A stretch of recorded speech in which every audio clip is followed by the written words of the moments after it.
প্যাংলার যেন বিশ্বাসই হয় না, চাকরি আবার কেনা যায় নাকি। মোহনস কোচিংয়ের লোকটা আসলে ঠগ, টাকা হাতিয়ে নেওয়ার ধান্দা। প্যাংলা কার সঙ্গে বা এই বিষয়ে সলা পরামর্শ করবে? তাছাড়া মোহন পাকড়াশি বলে দিয়েছে বিষয়টি নিয়ে বাইরের কারোর সঙ্গে কথা বলা যাবে না। কোচিং সেন্টার থেকে ফিরে আসার পর মন আরো অস্থির হয়। যে লোভ মোহন পাকড়াশি দেখিয়েছে তার থেকে মুখ ঘুরিয়ে নেওয়া সহজ নয়, কিন্তু 10 লাখ টাকাটাও তো কম নয়। বাবা কি সেই টাকাটা দেবে? টাকা দেওয়ার পর চাকরিটা কি আদৌ পাওয়া যাবে?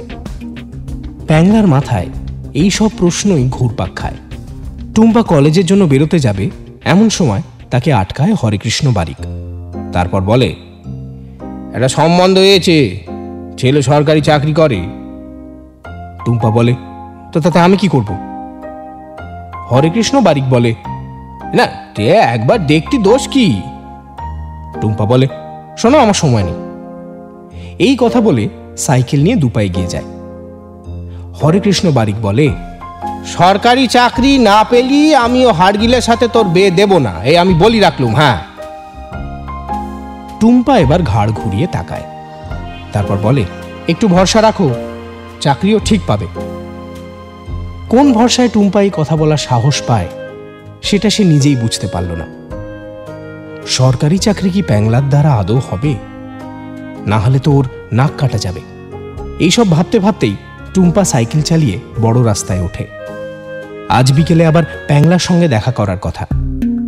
এদিকে পার্টি কর্মীদের নিয়ে ক্লাবে মিটিং করে মহাদেব হালদার। তার কাঁধে গুরু দায়িত্ব, এবার জেলা পরিষদে সে লড়বে। তাই ছেলেকে গ্রাম পঞ্চায়েত ভোটে প্রার্থী করার পরিকল্পনা রয়েছে তার। ফাগা প্রস্তুতিতে খামতি রাখতে নারাজ মহাদেব হালদার, তাই কর্মীদের এখন থেকেই মাঠে নেমে পড়ার নির্দেশ দেয় সে। নিরাপদ পার্টির খাস লোক, মহাদেব হালদারের ডান হাত। সে বলে, দাদা এবার তো বাইরের গ্রামে প্রচার রয়েছে, জেলা পরিষদের ভোট বলে কথা, তাই খরচের পরিমাণটাও বাড়বে। শুধু পার্টির চাঁদায় ম্যানেজ করা সমস্যা হবে দাদা। মহাদেব হালদার বলেন, সেসব নিয়ে ভাবতে হবে না, শুধু চাঁদা দিয়ে কি আজকাল আর পার্টি চলে? ফান্ড নিয়ে চিন্তার কিছু নেই, আমি তো আছি নাকি।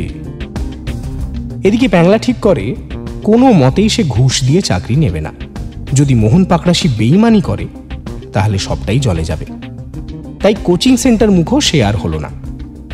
অঙ্কের টিচার ফোন করে তার সিদ্ধান্ত জানাতে বলেছিল, কিন্তু প্যাংলা তাও করেনি। বিকেলে টুম্পার সঙ্গে প্যাংলা দেখা করে।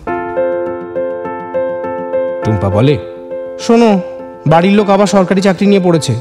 প্যাংলা বলে, তুমি কি বললে? টুম্পা বলে, আমি আর কি বলবো, বললাম তুমি চাকরি ঠিক জুটিয়েই নেবে। প্যাংলা বলে, হ্যাঁ যদি না পাই? টুম্পা বলে, আরে কেন পাবে নাই বা কেন? প্যাংলা বলে, কি জানি, বুকটা মাঝে মাঝে দুরু দুরু করে। টুম্পা বলে, চাকরিটার খুব দরকার জানো, এত বড় মুখ করে বাবাকে বলে এলাম। প্যাংলা চুপ করেই থাকে। টুম্পা বলে, কি গো তুমি চুপ করেই থাকবে? প্যাংলা বলে, হ্যাঁ হ্যাঁ, না না আমি ভাবছি। টুম্পা বলে, কি ভাবছো শুনি?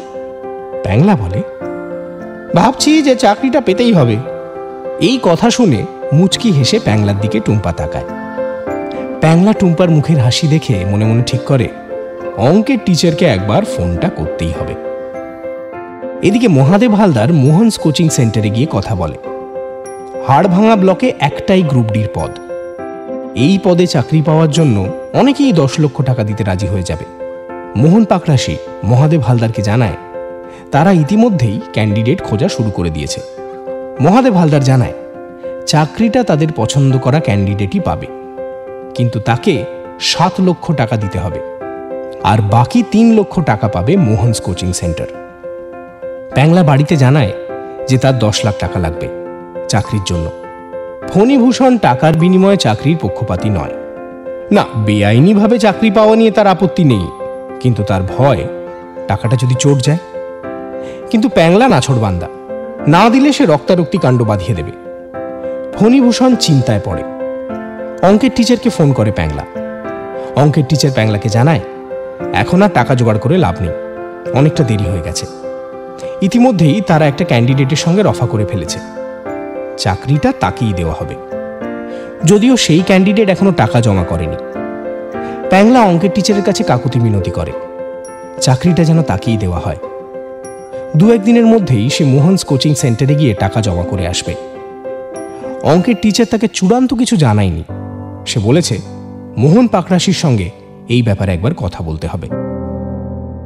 এদিকে মহাদেব হালদার জানতে পারে প্যাংলা চাকরিটা নেওয়ার জন্য উঠে পড়ে লেগেছে। সে কোনো মতেই চাকরিটা প্যাংলাকে দেওয়ার পক্ষে নয়। যদিও মোহন পাকরাশি ও অঙ্কের টিচার তার কাছে অনুরোধ জানায় চাকরিটা যেন প্যাংলাকেই দেওয়া হয়, কারণ তারা যে ক্যান্ডিডেটের সঙ্গে কথা বলেছিল সে পুরো টাকা এখনই দিতে পারবে না, চাকরি পাওয়ার পরেই পুরো টাকা দিতে পারবে।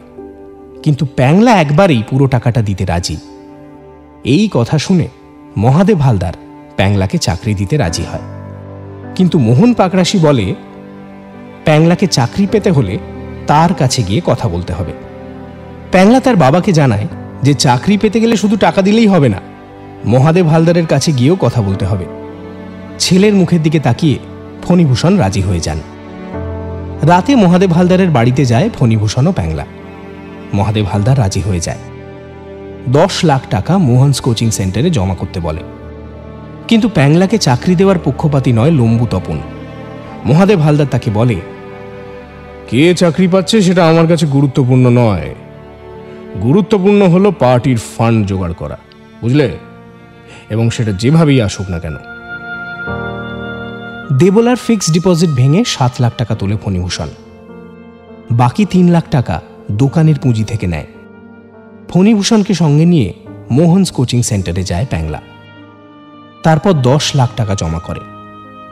মোহন পাকরাশি প্যাংলাকে বলে কয়েক সপ্তাহের মধ্যেই সে অ্যাপয়েন্টমেন্ট লেটার হাতে পেয়ে যাবে, তাকে ইন্টারভিউ দিতে হবে না।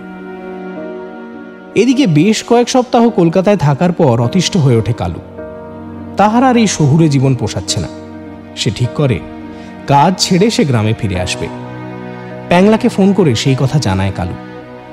চলে যাওয়ার পর কালুর সঙ্গে আর সেইভাবে কথা হয়নি। তাই সেই রাতে প্যাংলা ও কালুর দীর্ঘক্ষণ কথা হয়। কালু যে ফিরে আসবে সে কথা জেনে খুব খুশি হয়েছে প্যাংলা। তবে তার খুশি হওয়ার আরও একটা কারণ রয়েছে। সরকারি চাকরিটা শেষমেশ সে পাচ্ছেই। ঠিক 3 সপ্তাহ পর কালু গ্রামে ফিরে আসে। কালু ফিরে আসার 2 দিনের মাথায় অ্যাপয়েন্টমেন্ট লেটার হাতে পায় প্যাংলা। খুশির খবরটা প্যাংলা টুম্পাকেই আগে জানায়, তারপর ক্লাবের ছেলেদের জানায়। প্যাংলা ঠিক করে ক্লাবের সব ছেলেকে পেট ভর্তি করে মিষ্টি খাওয়াবে। কালুকে সেই কথা জানায় প্যাংলা। সবাইকে খবর দেওয়ার দায়িত্ব কালুর ঘাড়ে চাপায় প্যাংলা।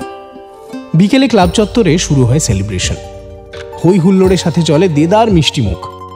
প্যাংলা সবাইকে দেখতে পায়, কিন্তু সন্তুকে দেখতে পায় না। কালুকে গিয়ে জিজ্ঞেস করে, কে সন্তু এলো না, বলিসনি ওকে? কালু একটা রসগোল্লা মুখে পুরে দিয়ে বলে, বলিনি আবার, ও মনে হয় লজ্জায় আসেনি। প্যাংলা জিজ্ঞেস করে, কেন, লজ্জা কিসের? কালু বলে, আর কেন আবার, আধবার পরীক্ষা দিয়েও কিছু হলো না, আর তুই একবারই পেয়ে গেলি। যতই বন্ধু হোক হিংসে তো হয় চাঁদু। প্যাংলা চুপ করে থাকে। এই এত হই হুল্লোড়ের মাঝে খবর আসে সন্তু গলায় দড়ি দিয়েছে।